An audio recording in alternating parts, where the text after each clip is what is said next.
அனைவருக்கும் வணக்கம். இதில் எப்படி இருக்கீங்க? ரொம்ப சிறப்பாக இருப்பீங்க, நன்றி. பார்த்தீங்கன்னா சுகர் அப்படின்றது பெரிய பூதாகரமாக போயிட்டுருக்குது. ஏன்னா அது ஒரு நோயே இல்லை, அது சின்ன சின்ன குறைபாடு. அதனால் நமக்கு ஒரு சின்னதாக ஒரு சர்க்கிள்னால் வந்த விஷயம். அதுக்கப்புறம் அது மருந்து சாப்பிட்டு நம்ம டெவலப் பண்ணிக்கிட்டோம். ஃபார் எக்ஸாம்பிள் எடுத்திங்களா, இப்போ சுகர்னு டாக்டரை பார்க்க போகிறோம். அவங்க என்ன செய்கிறாங்க, ஒரு 20 mg மருந்துன்னு கொடுக்குறாங்க. நம்ம இந்த மாதம் சாப்பிட்றோம். ஒரு 3 மாதம் டைம் அதே மாதம் கொடுக்காம சாப்பிட்டு வரோம். 3ஆம் மாதம் கழிச்சு போனால் அது அந்த 20 mg 40 கன்வெர்ட் ஆகிடும். சரி, மறுபடியும் ஒரு 3 மாதம் போகுது. திருப்பி மருத்துவர் சந்திக்க போகிறோம், செக் பண்ணி பார்க்கலாம். அப்படி போகிறோம், பார்த்தா அந்த 40 60 80 100 அப்படி கொண்டு வருவார். இப்படியே போய் ஒரு 2 வருஷன்ற போது 500 mgன்னு கொண்டு நிறுத்திவார். அதுக்கப்புறம் அப்படியே மறுபடியும் திருப்பி அதை கண்டினியூ பண்ணி கொஞ்ச நாள் கழிச்சு இன்சுலின் ஊசி தான் போடணும். மருந்து அது மாத்திரை கூட பெருசாக இல்லைங்க, இந்த மாத்திரை தான் இருக்குது. இதுக்கப்புறம் ஊசி தான் போடணும்னு சொல்லி ஒரு ஸ்டேஜ் வந்துடுது.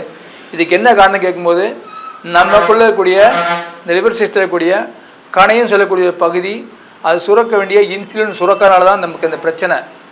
ஸோ அந்த இன்சுலின் அது சுரந்துச்சுன்னா நமக்கு இந்த பிரச்சனை வரப்போகிறதில்ல. அதனால் அந்த இன்சுலின் சுரக்க வழியை தான் நம்ம பார்க்கணும். அதை தவிர்த்துட்டு நாம் உணவுகளை பார்த்திங்கன்னா தவிர்க்கிறது. அதாவது நம்ம இனிப்பு சாப்பிடாம விட்டுறது.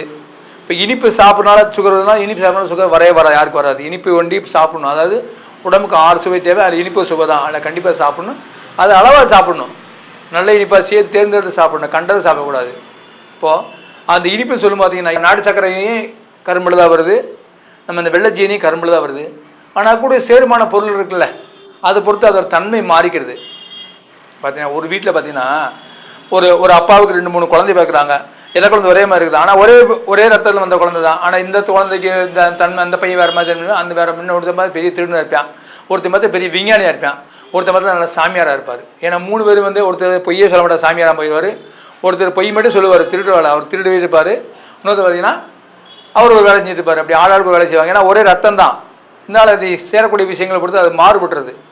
அது மாதிரி தான் கரும்புலேருந்து நம்ம சாறு எடுத்து செஞ்சாலும் அந்த இனிப்பு தான். அந்த வெள்ளை சீனியாக வருது, அது ஒரு இனிப்பு தான். அதே மாதிரி நாட்டு சக்கரைன்ற போது அது ஒரு இனிப்பு தான். 2 கரும்புலேருந்து வருது. ஆனால் தன்மை மாறுது பார்த்தீங்களா. அந்த மாதிரி இருக்கிற பொருட்களை தேர்ந்தெடுத்து நம்ம இனிப்பு சாப்பிடணும்.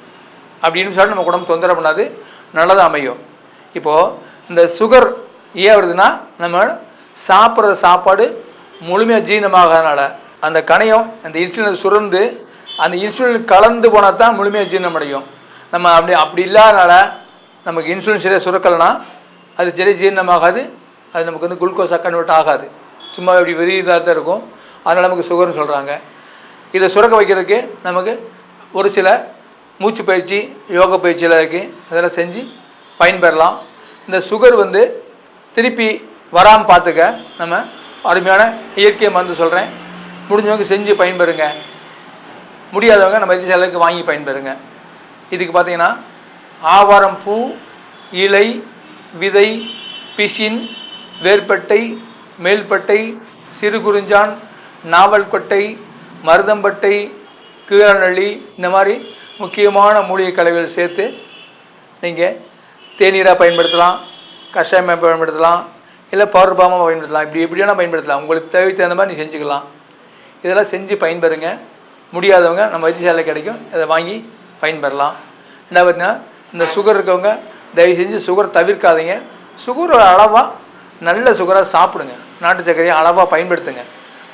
அறவே சுகர் இல்லாமல் சாப்பிடாதீங்க. ஏன்னா இனிப்புன்னு ஒரு சுவை தான்.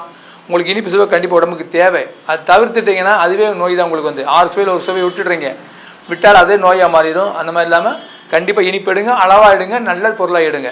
அதில் மாற்றம் வேண்டாம். அதனால் சுகரை பற்றி யாரும் பயப்பட தேவையில்லை. சுகர் ஒரு நோயே இல்லை. நீங்கள் எனக்கு சுகர்னு சொல்லிவிட்டு 500 mg மருந்து எடுத்துக்கேன், உஷி போடுறேன் அப்படி சொல்லி பெருமை சொல்லிட்டு இருக்கீங்க. அதில் பெருமை தேவையில்லை. நம்ம உணவு முழுமையாக ஜீரணமாகி சத்துக்கள் உடம்புக்கும் கழிவுகள் மலைக்கொள்ளுக்கு போய் சேர்ற மாதிரி உணவுகளை பயன்படுத்துங்க. எண்ணெய் பகுதி நல்லா குறைச்சிட்டு அந்த இயற்கை உணவை பயன்படுத்தும் போது நமக்கு முழு ரெக்கவரி கிடைக்கும். அதே மாதிரி உணவில் பார்த்திங்கன்னா நான் சொன்ன மாதிரி இந்த காலையில் முளைக்கட்டி பயிர் வகைகள் சாப்பிடுங்க, தானிய வகை சாப்பிடுங்க. கம்பு, பச்சை பயிறு, நிலக்கடலை இதெல்லாம் சேர்த்து சாப்பிடுங்க. தேங்காய் துண்டெல்லாம் வச்சுக்கோங்க. அது கூட நாட்டு கருப்பட்டி வச்சு சாப்பிடுங்க. மதியம் குதிரைவாளி உணவு எடுத்துக்கங்க. கருப்பு கவனி கஞ்சி எடுத்துக்கங்க மதிய நேரத்தில். இதில் கருப்பு கவனியோட காட்டு யானம் ரொம்ப சிறப்பாக இருக்கும். இந்த சுகருக்கு பயன்படுத்துங்க. இரவில் வந்து நல்லா இயற்கையான பழங்களை பயன்படுத்துங்க. அளவாக 6 மணிக்கு முன்னாடியே சாப்பிட்டு முடிங்க. 7 மணிக்கு கூட அதுக்குள்ளே கூட சாப்பிட்டு முடிங்க. அதுக்கு ரொம்ப தள்ளி 7 மணிக்கு அப்புறம் யாரும் சாப்பிட்றாங்க, அது பயன் தராது. இந்த மாதிரிலாம் சாப்பிட்டு உங்களோட சுகரை நீங்கள் நில் பண்ணி இயற்கையாக சேர்ந்து வாழ முயற்சி பண்ணுங்கள். ரொம்ப சிறப்பாக இருப்பீங்க. நன்றி.